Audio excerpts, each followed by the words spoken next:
I'm Joycelyn. I'm Tamina Zahiri. I'm Kevin Swiber. And I'm Ruby Sattar, and this is the Breaking Changes Roundtable. This week on the show, we discuss Netflix laying down the law. Ticketmaster is telling Congress, don't blame me for November's Taylor Swift online ticket blunder. And finally, we get real with a dialogue on mental health in tech. So apparently video streaming titan Netflix doesn't believe in the phrase sharing is caring anymore. In an effort to crack down on password sharing, the company is putting the clamps on your cousin using your login credentials starting in March. So I know they recently just had an announcement in their shareholder review saying that they were looking to sort of increase kind of paid controls around this. So instead of just saying like you can't share your credentials, apparently now there'll be an option for sharing that you have to pay for. Yeah, I heard it's like a tiered sharing concept. But what I'm curious about is why Netflix is turning their attention to cracking down on password sharing instead of the programming that they have. Because I feel like in terms of competition, like you have HBO Max, you have Paramount Plus, you have all these different streaming platforms, and they all each have like their own brand, and they're particular about their programming. So instead of, restricting users to having a paid plan or sharing passwords, they're more focused on the content that they're producing. I'm just curious as to why maybe that hasn't been a focus for Netflix. I think over the last decade, they have spent a ton of money on new series. They've been really experimental with it, and they'll do like a season, see how it picks up, and then drop it. But I want to say this last year was the first time they saw a decrease in their subscription count. And I guess they're choosing to blame it on the sharing of passwords. Well, I think they're facing competitive pressures. Ruby, you were talking about all the different other providers. There's a lot of alternatives for people who want to stream or just consume content in general. And so I think at a certain time with the economic conditions, you have to make money. And then this is probably where they're making money. I know Postman has a terrible issue with people sharing the logins. And I thought it was kind of creative how our company chose to deal with it, where I don't know if you guys know this on the terms, but like you're not supposed to share your login. And a lot of times there's sensitive stuff like API keys or like whatever you want to keep. Other teams don't care about that. And so for us, we have a first in, first out policy. So say there's a couple people, I share my credentials with Kevin and Tamina, and then Ruby comes on, like I get kicked off, so I'm going to be incentivized to not share my password as much. I feel like there's something we don't talk about here, right? So you mentioned the kind of economic conditions, and this is, an announcement coming out in the shareholder meeting.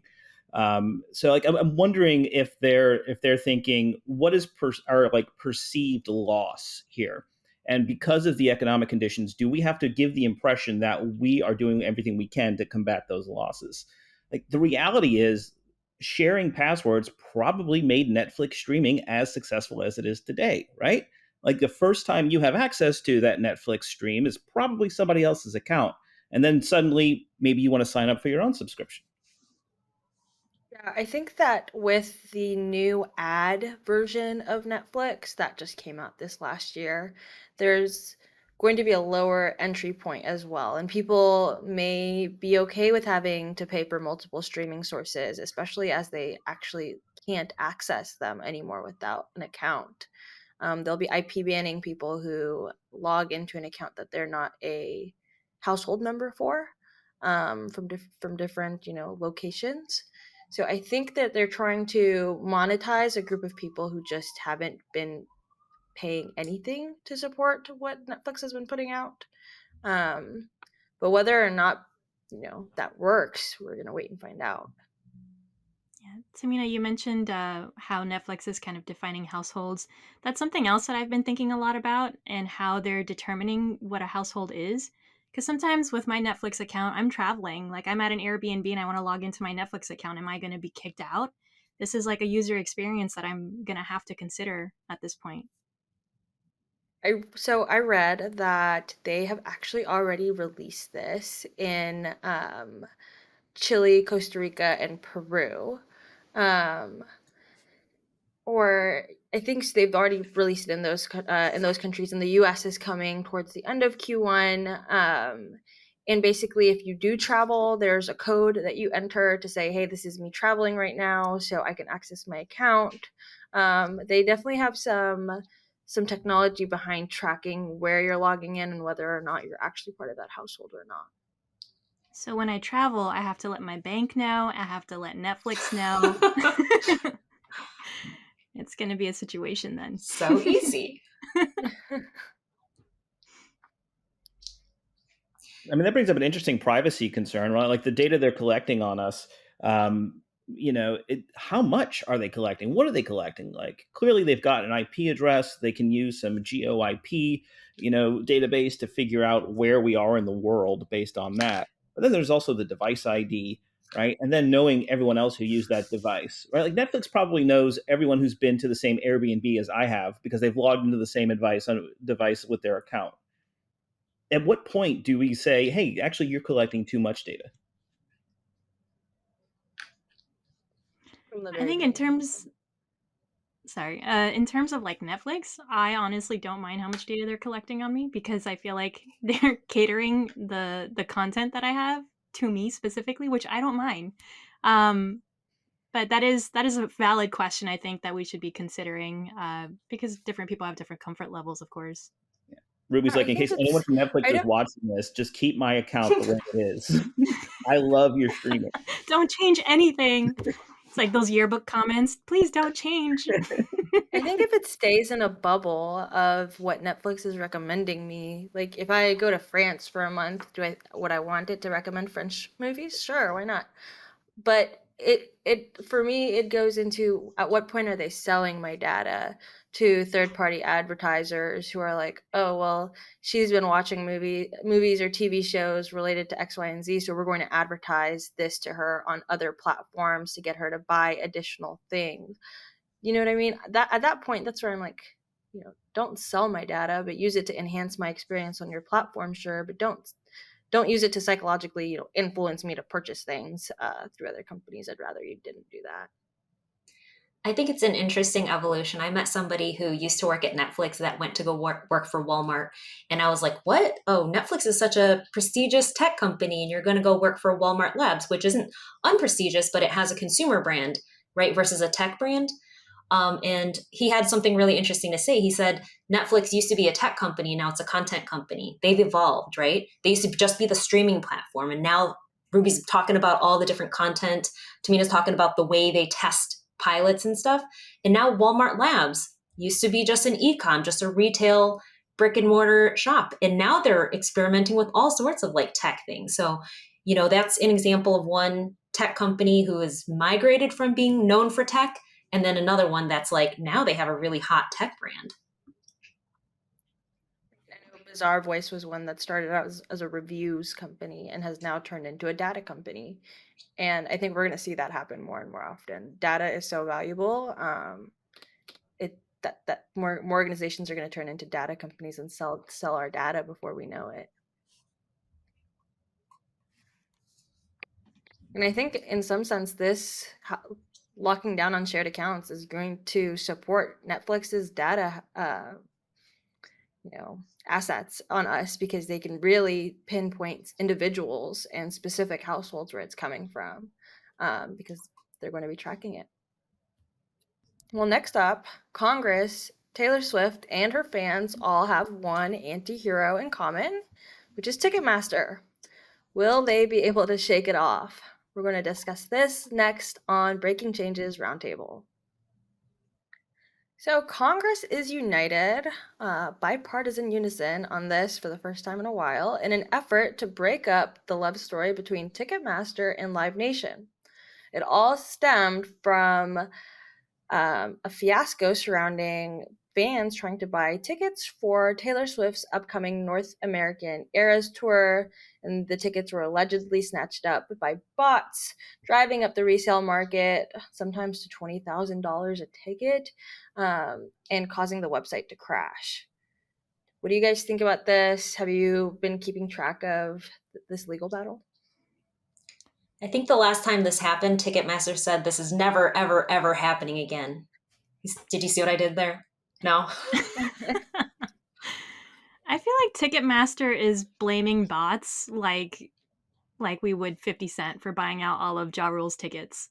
Like, I'm not sure that it's necessarily only bots. I know in that Senate hearing there was the M word used, monopoly, and that's something else that I'm thinking about because a lot of these artists, I'm thinking about Beyonce with her tour coming up. She's going to have to rely on larger venues, and some of those larger venues are tied to Ticketmaster because they're the only ones that are in connection with it. That's interesting. So there really is no like marketplace for tickets when events happen, right? Like typically usually Ticketmaster, right, has the all of the tickets there, but there's no like marketplace where you go and you bid and like you get the best price. Um, but it seems like that is probably happening on the secondary market, right? Like people are buying all the tickets or using machines to buy all the tickets and then reselling them. And I'm sure there's some competition there. So it's interesting to think like if we're talking about some kind of antitrust situation and Ticketmaster has to get broken up. Are we actually taking away from that secondary market and having a legitimate marketplace for ticket sales? I mean, I think that Ticketmaster's incentivized for there to be multiple ticket sales and resales because they make money off of every time that ticket is sold. So a bot can come in, they purchase 100 tickets, they pay, $100 to Ticketmaster, they go back to sell each ticket, and then Ticketmaster takes more money again off the top of that. So at the end of the day, I don't think Ticketmaster is disincentivizing bots or resale of tickets at higher values. And then the venues don't have a choice. The venues and Ticketmaster work together, so there's no choice for artists to go with an alternative solution that would disincentivize higher ticket prices. They're locked in. I personally, I love a good bot, but I understand that it doesn't feel fair to the people that don't have access to create their own bots or don't feel like going through that game. And I think the issue here was it was bots. It was bots that took down the system. There's no possible way it could have been humans. They essentially DDoSed the Ticketmaster site. It went down, and while it was pretty hilarious seeing some of these videos of people like just hysterically crying about not being able to get T-Swift tickets. It like it brings in a question: is it fair? Can you use bots? Is fair the same thing as illegal, or is unfair being the same thing as illegal? Yeah, but are we talking about like Joyce Lynn made a bot to do this, or are we talking about like some big organization made like 1,000 bots out there to go do this, hoard all of the tickets, and then make a killing off of them? If I knew that they were reselling for $20,000, this would have been my bot. Oh gosh, that's such a huge secondary market. I mean, at the end of the day, is it in favor for the artist? Does the artist want that for their fans? I don't think so. The artist isn't making extra money off of this either.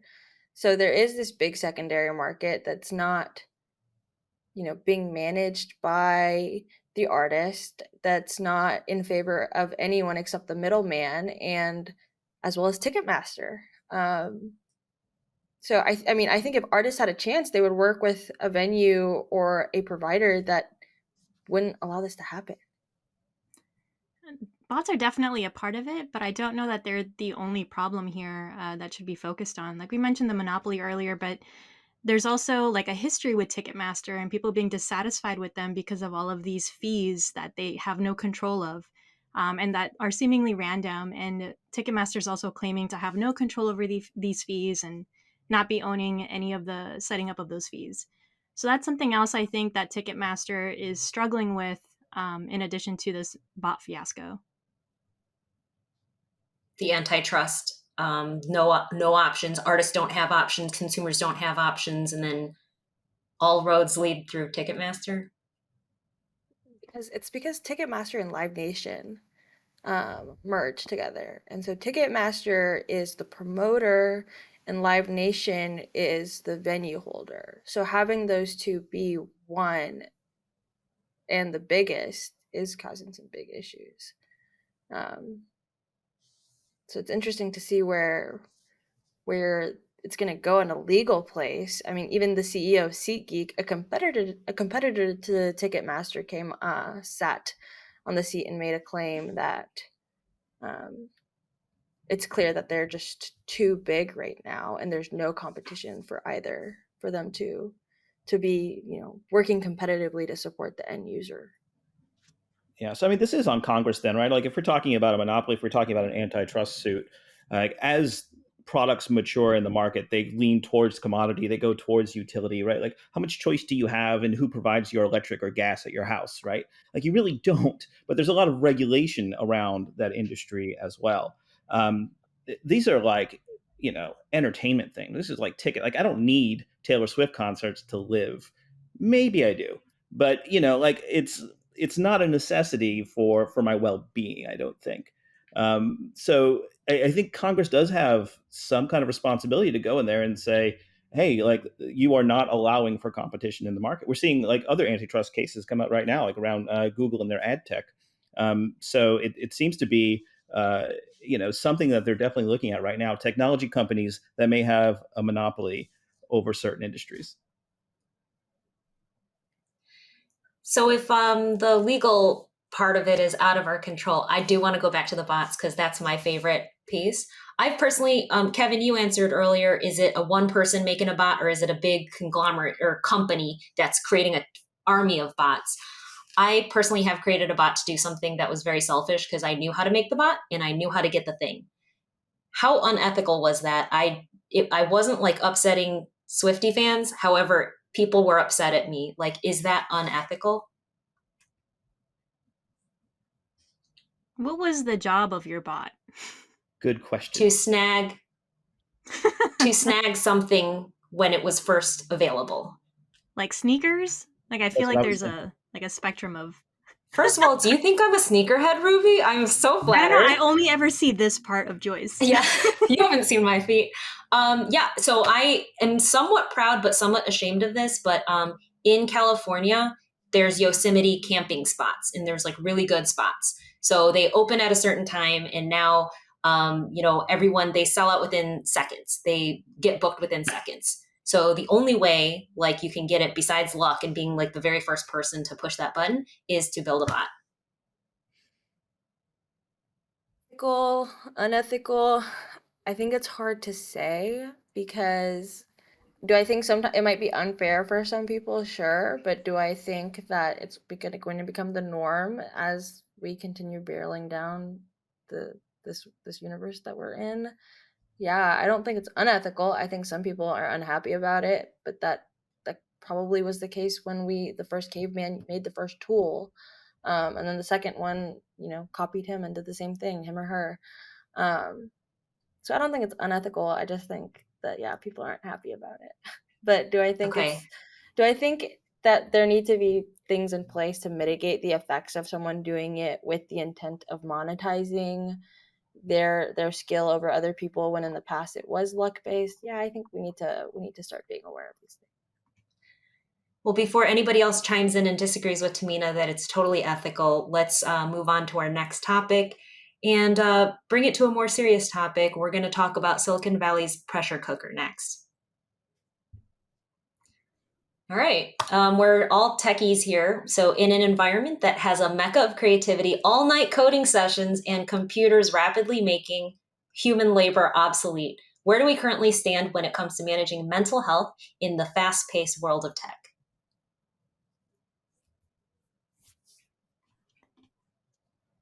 I mean, I don't know about you guys. I've definitely had a breakdown in like my tech career multiple times. At the same time, though, it's an interesting balance where a lot of tech companies strive to provide a work-life balance now, or access to resources and sessions on mental health. And I don't think, the same can be said for a lot of other industries. But whether or not people are like making use of all of those resources, or those resources even solve the root causes of the burnout, that's a different answer slash question.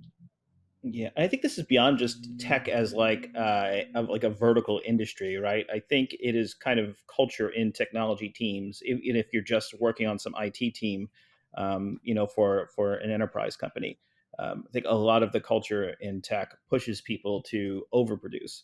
Um, And like as soon as that becomes part of the culture and the expectation, then you start seeing things like heroics get rewarded over people who are just trying to do the regular old job, right? And it puts more pressure on everybody to keep producing more and more and more. Meanwhile, like burnout is just going out of control, around the world in tech jobs. I remember a few weeks ago we were talking about Elon Musk asking people to stay around the clock. Some people were sleeping at the Twitter office during that whole fiasco, and he was asking people to be hardcore and to prove yourself. And if you weren't hardcore enough and you weren't sleeping here and like really kind of, there was pride in kind of working yourself to the bone, and so that really setting that tone at the top um, propagates to every department. Yeah. You both have touched on, Kevin and Joyce here, on productivity culture, and the things that we choose to reward. And Joyce, you just mentioned how we set the tone and what we expect from folks. I think that's what this all kind of boils down to, right? Our burnout can be attributed to the things that we reward at our companies and our cultures. If you're rewarding somebody for working long weekends because they struck that deal finally that we've been working on for so long, rather than giving them their accolades for doing this amazing thing, I think a conversation should also happen with that person and let them know, like, yes, you did this awesome thing, but next time let's think about how we can do that within a reasonable time frame during work hours. Like, how can I support you as a leader to get that done when it should be during a reasonable time. I feel like those conversations aren't happening and aren't being pushed as much these days. Yeah, I'm just curious what you all have witnessed and how you think about positive reinforcement in the workplace. I think that there's an issue. I think that there's an issue with, you know, founders, especially. So when I think about tech, I think a lot about startups as well. But even when you go up to large enterprises, they start getting conscious about creating and saving money in as many ways as possible, with the least amount of work or impact on their bottom line. And these founders are taking millions and millions of dollars in funding and promising faster and faster turnarounds and returns on that funding back to investors. Big companies are worried about little companies taking over their markets, and there's so much fear and competition in the market. It's so hard for me to see people actually asking any employee to slow down, until they see like the impact of that on their workforce as a whole. Um, but I don't think I've ever heard anyone say work slower or at a more reasonable pace in my career so far. It's always I work more. I've heard a lot of companies be proactive. I'm not sure if it accomplishes it, but to me, I've heard some companies require their employees to take the vacation that they're allotted. Yeah. You have to take that vacation. I've heard some switch their scheduling to like 4 10s and saying Hmm. take every Friday off, but work longer during the week, but then take every Friday off, or have mandatory. Not actually, it's been enforced mandatory wellness days. Yeah. To spend and do whatever you want, anything but work. I think one difficult aspect of this is that it requires a certain amount of self awareness and kind of disconnecting from that culture that tells you to keep producing and producing and producing. I've been through burnout several times, throughout my tech career. And I was recently having a conversation with my therapist actually, and I said, "Hey, I think I'm approaching burnout again." And my therapist said, "Kevin, you've been in burnout for the last 3 years." Right. So there's even an element of saying like I'm so used to being exhausted and just at my wits end that it becomes the new normal. And when it's your normal, you don't even notice that you're a fish, breathing the water, right? Like it's just all around you. So it almost requires our leaders in tech and our peers in tech to say, hey, I think maybe you do need to slow down, right? Like, hey, I notice you've been putting in a lot more work. I noticed that you're working late nights. Like I think being mindful of the culture requires us to actively work against it, and take care of our folks. And as a hiring manager, I used to ask people questions about what do you do in your spare time? Do you have any side projects? Are you hacking on any kind of projects? And in my mind, I was asking this because if somebody's really passionate about tech or development or like whatever it is, you're kind of like putzing around doing these kind of side quests. But I think that is also an unhealthy expectation to have. Some people want to have a well-paying job and, take care of their families and then go home and then live actual life. And so having that separation and getting rid of that expectation that people are spending nights and weekends on hobby projects is something that I've corrected in myself. That is something that I've heard a lot of actually, and a lot of folks asking about is what are those side projects? How are you professionally developing outside of work? And I think that puts on this like implied pressure as well that you were kind of touching on there, Joyce. That was something that I hadn't actually thought about until you brought it up right now. So I'm grateful that you did. Well, and I'm a manager too, and I am very, very conscious of when I say I'm taking vacation, I try dang hard to not be checking into email, not be responding to Slack, because I think that just sets a poor example for anybody. Even if I tell them, hey, it's okay, please take this time off. I don't want to see you checking in. If they see me doing it, then it's like, I don't know. Part of it, yeah, is like the modeling from our leaders. Are they taking that vacation? Are they actually tuning out? Like we see them and we know that they're setting that tone for us, to use that word again. And then also, I think there's a responsibility on leaders to make sure and keep track of the time off that folks are taking. Joyce, you mentioned before that some folks try to ensure that they're taking all of their time off. But I think in addition to that, or on top of that, you can see we have like unlimited PTO at Postman, for example. How much of that are you taking advantage of per month, per week? Like that's something you can check in on with somebody. Well, companies that have unlimited PTO typically have people take less vacation. That's the stat behind that. Yeah, and I think that's part of it too. No one's really checking in on it.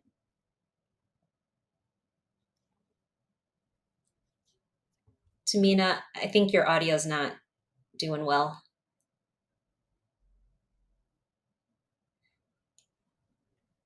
Can't hear you. But one thing I did want to mention, Kevin, you mentioned burnout, which I think is just like rampant in tech.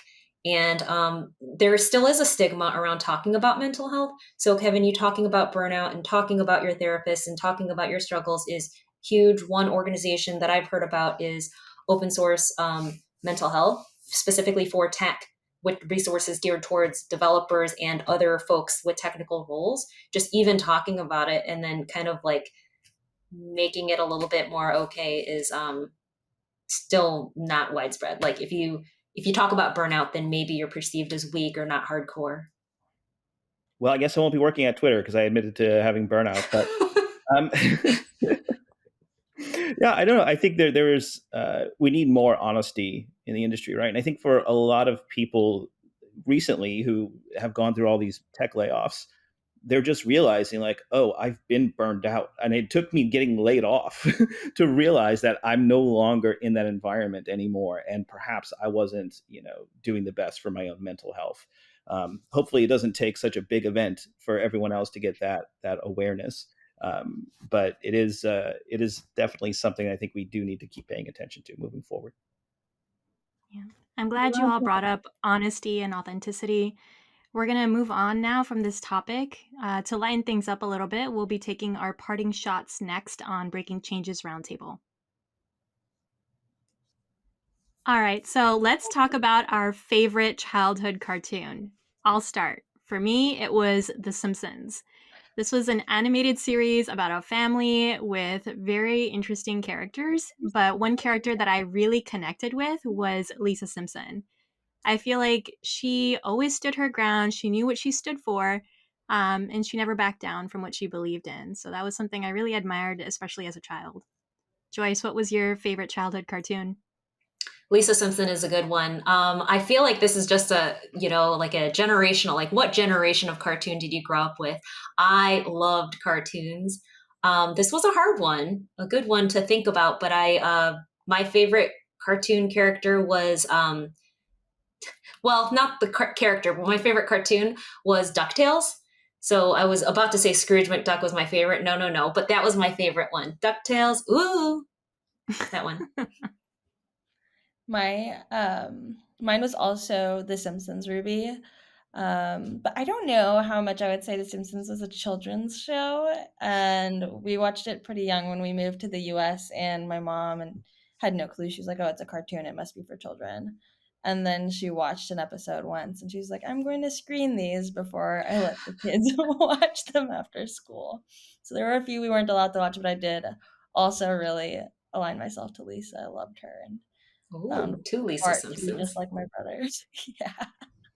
What about you, Kevin?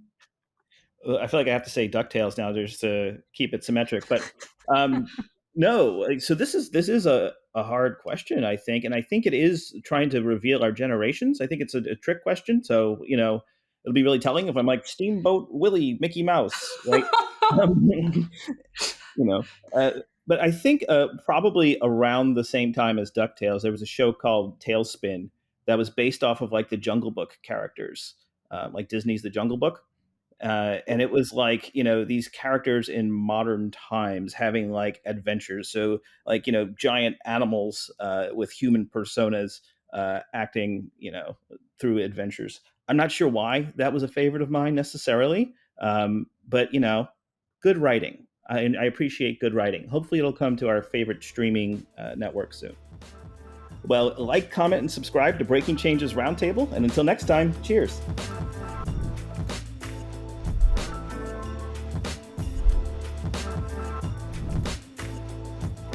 I want to know, how many of you guys have Netflix accounts of your own? Everyone, right? A really honest question. So. Oh, that was meant to be a secret. Pleading the fifth. You need to plead the fifth.